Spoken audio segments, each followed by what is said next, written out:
we as black people spread ourselves way too damn thin. And what I mean by spreading ourselves thin is not that you can't care about other cultures, because I'll give money here, give money there, go volunteer here, do that. When you look at civil rights as a whole, instead of us fighting for the main component that was the problem with civil rights, which was racism, we was like, oh, let's fight for pay equality. Oh, let's fight for gender equality. Oh, let's fight for sexual identity. We was fighting for a bunch of bullshit. Yes, that literally fed under that one thing. If we'd have stayed focused, but we spread it and we caused dissension and we caused separation. Don't be out there protesting. This is not our fight. Stay home. Don't be protesting. I just heard they're doing another No Kings protest, and so I say this as nicely as possible. Black people, stay the home. We have done enough. We have protested enough. Fuck that No Kings rally and fuck that Purple Revolution. That stuff ain't got nothing to do with black folks. Black folks do not have to fight for this goddamn country. This country don't ever fight for us. Just a reminder to my fellow white people, you are not an ally if black men and black women are telling you that they are not going to protest on April 5th because it will put their lives in harm's way and you throw a tantrum. Saying, oh, we all have to work together. Shouldn't we all come together, we the people? Don't you care about the future, about the children, about... The time to come together was at the election. We failed them.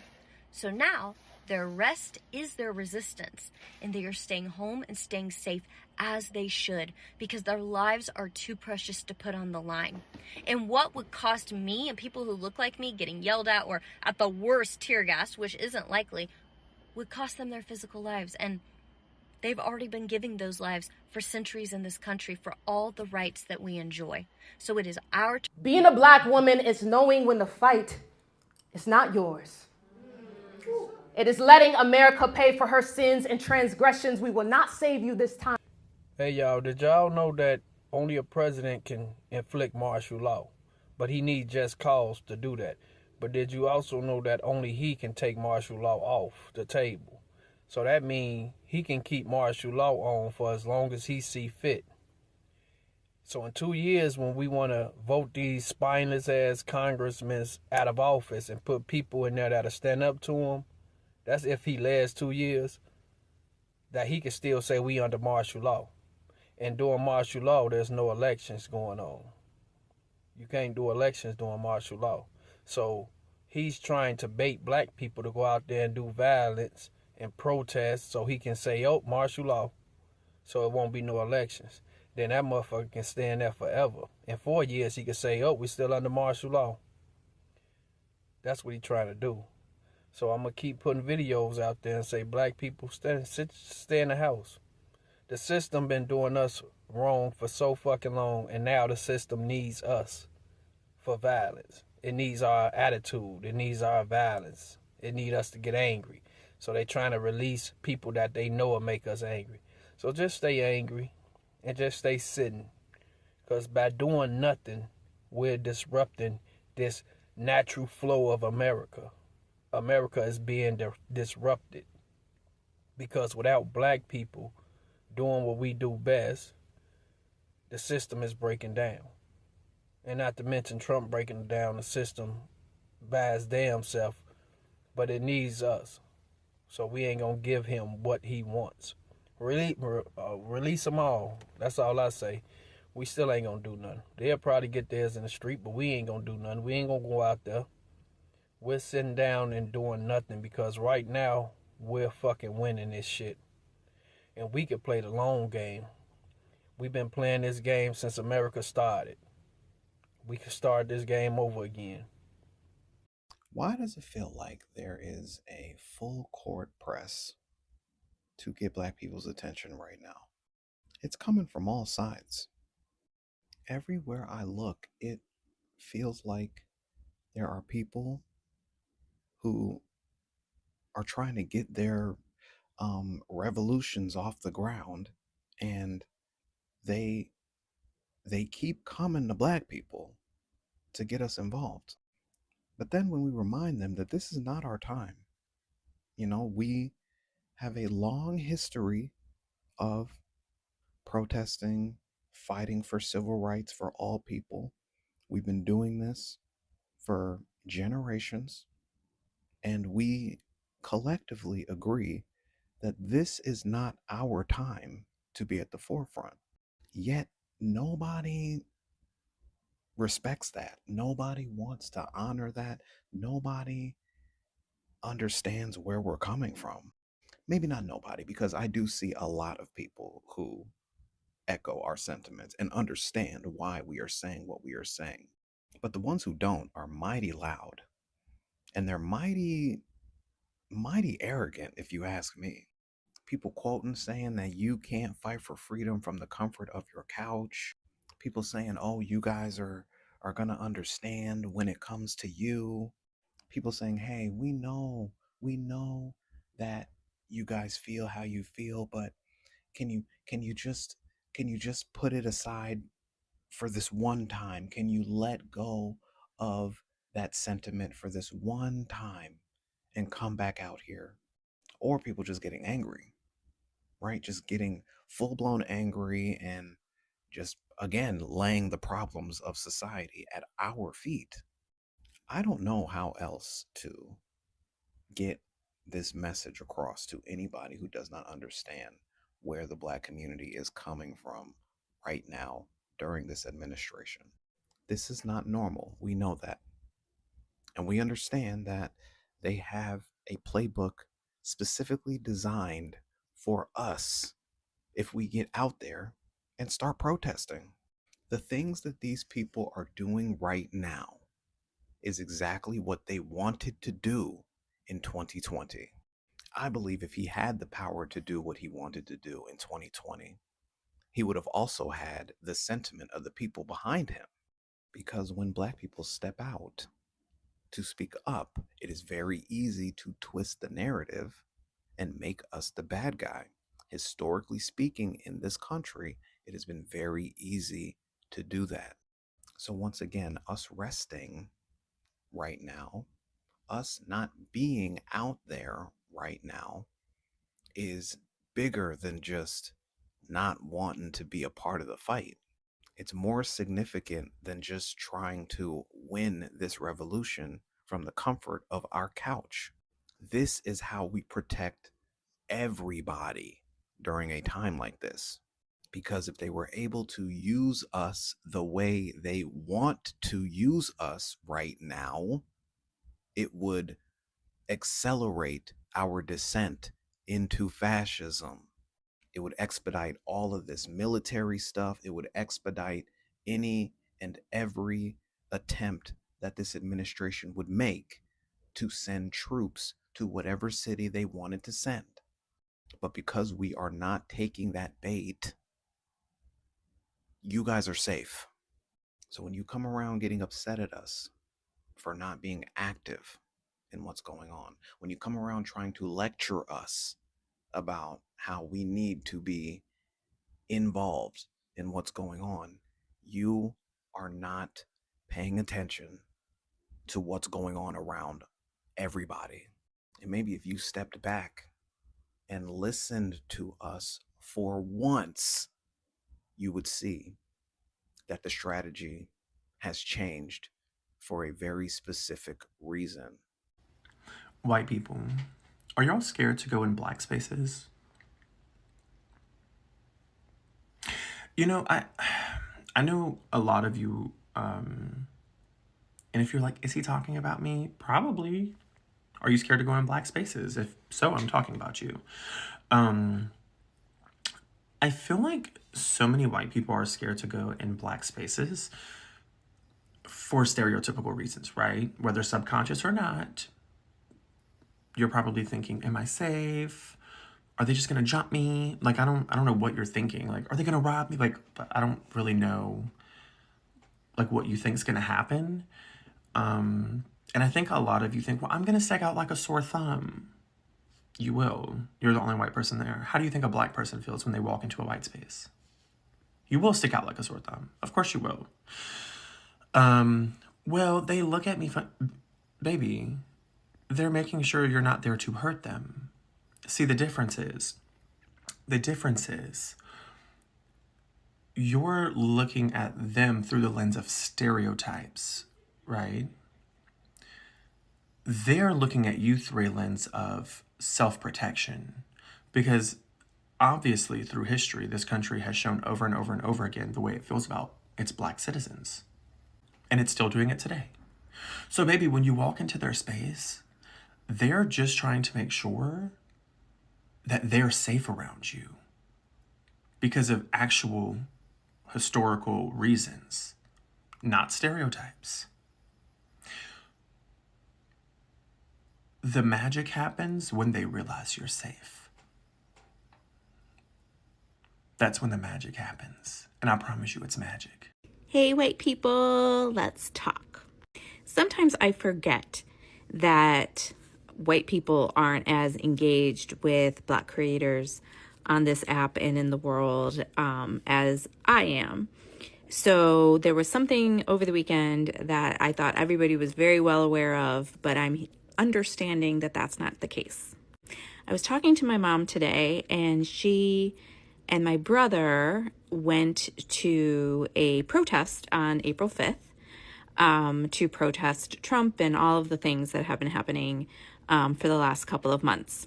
So she was telling me about her experience, and she said it was like a love fest. It was so nice to be with all of these people, thousands of people, and everybody signs and all this stuff. And I said to her, did you notice that there weren't many Black people there, if any? And she was like, yeah, actually, I did notice, and I was confused, and I was like, I thought Black people were really upset about him too, and I didn't understand. This is my mom talking. So I explained to her that 92% of Black women and 80% of Black men did what they were supposed to do back on November 5th. And they are now resting, and they are not participating in these here protests. And that there was a concerted effort for Black folks to stay home yesterday on April 5th. And to be honest, I think she's still confused about the why. But I'm working on that. But do yourself a favor and follow Black content creators here on TikTok, because you will learn so much, and you will be able to use your new knowledge to help educate the people that you are in proximity with. But yeah, white folks, if you didn't know, Black folks said, we're not marching on April 5th. We're not doing it. We're going to stay home. We're going to let white people get us out of this mess, because white people got us into this mess. The more you know. I made a video talking about the problems with Gen Z not being involved in the protests that happened. And in addition to that, it's especially worrying because of this trend of Gen Z being more conservative than millennials. And in response to that, I got a couple of comments along these lines referring to the fact that Black women mostly didn't show up to the protests, but they did so mostly for their own safety. And the thing that I have to say about that is, first of all, I completely understand why they didn't physically show up to the protests. No, they shouldn't have to. But I want to be so absolutely clear with everyone that just because Black women were not at the protests does not mean that they weren't involved. Because my friend and I are both comment on political topics like this, and we live streamed the entire protests. And I don't think that it's a coincidence that the majority of people watching and commenting on those protest videos were Black women. The Black women that didn't go to the protests for, mind you, safety reasons, because police tend to treat people who are protesting while you're being a person of color much differently. Black women still stayed informed, stayed engaged, and showed support and solidarity with the people who were out there protesting. So I hope that clears some things up. The issue on Gen Z not being as progressive as millennials and not showing up, I kind of view that as a separate issue. And if you are a Black woman, yeah, that doesn't apply to you for not showing up. But I do think that it's still something that we should all be more aware of, that Gen Z is more conservative than millennials are.